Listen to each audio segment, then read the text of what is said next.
সেদিন ছিল রবিবার। আমরা বর্ধমান যাওয়ার উদ্দেশ্যে বেরিয়ে পড়েছিলাম, মেয়ে, আমি আর ওর বাবা। অনেক দিনই যাওয়া হচ্ছিল না, একটা কারণবশত যাওয়া, তো সেই সাথে ঘুরেও আসবো। তো সকাল সকাল বেরিয়ে পড়েছি। এর আগে যখন যেতাম বেশিরভাগ সময়ই আমরা রাতে যেতাম, তো এখন তো সঙ্গে মেয়ে আছে, আমাদের রাতে যাওয়ার কোনো কথাই নেই। আর এদিকে দেখো প্রচণ্ড খুশি, বাড়ি যাচ্ছে, টিকিটটা হেসে হেসে দেখাচ্ছে। তো যাই হোক, ট্রেনে উঠে পড়েছি, ফাঁকাই আছে। আর ট্রেনে উঠে আমার কিন্তু এসব কুচকাচ খাবার খেতে ভালোই লাগে। একটু ঝালমুড়ি নিয়েছিলাম। আর আমার মেয়ে তো ব্যাস, যেখানে যাবে সেখানেই দুষ্টামি শুরু। ট্রেনে উঠতে না উঠতেই দুষ্টামি শুরু হয়ে গিয়েছে। তারপর একটা টুকটুক করে বাদাম ভাজা খেয়ে নিলাম। তারপর আর কি অপেক্ষা আর অপেক্ষা, কারণ 8 ঘন্টার ট্রেন জার্নি শেষ তো হতেই চায় না। তো দেখতে দেখতে আমরা ফারাক্কা চলে এসেছি। ফারাক্কা মানে মালদা পৌঁছতে পৌঁছতে আমাদের 1টা 1:30 বেজে গিয়েছিল। তো বাড়ি থেকে একটু পরোটার আলুর সবজি নিয়ে এসেছিলাম, সেটাই খেয়ে নিলাম। আর মনা ঘুমিয়ে গিয়েছিল বলে ওর বাবা ওকে কোলে করে নিয়েই খাচ্ছিল।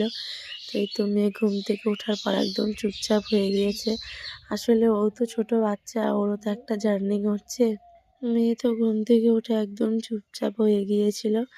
বললাম না, ওরও তো একটা জার্নি হচ্ছে। তারপর আমরা দেখতে দেখতে বোলপুর শান্তিনিকেতন পৌঁছে গিয়েছি।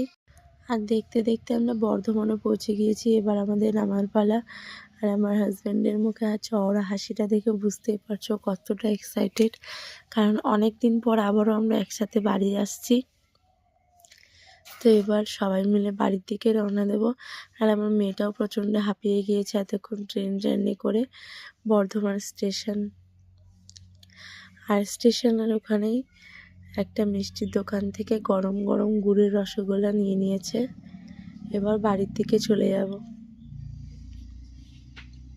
আমাদের বাড়ি পৌঁছতে পৌঁছতে সন্ধে হয়ে গিয়েছিল। এখন যেটা দেখলে তোমরা, ওটা কার্জন গেট। আর এখানে লেখা আছে আই লাভ বর্ধমান।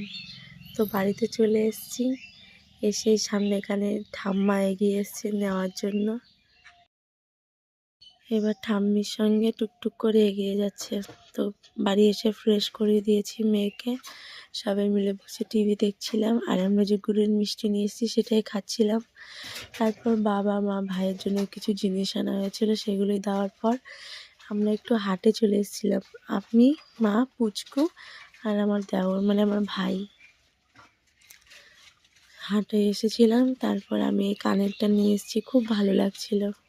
মাত্র 100 টাকা নিয়ে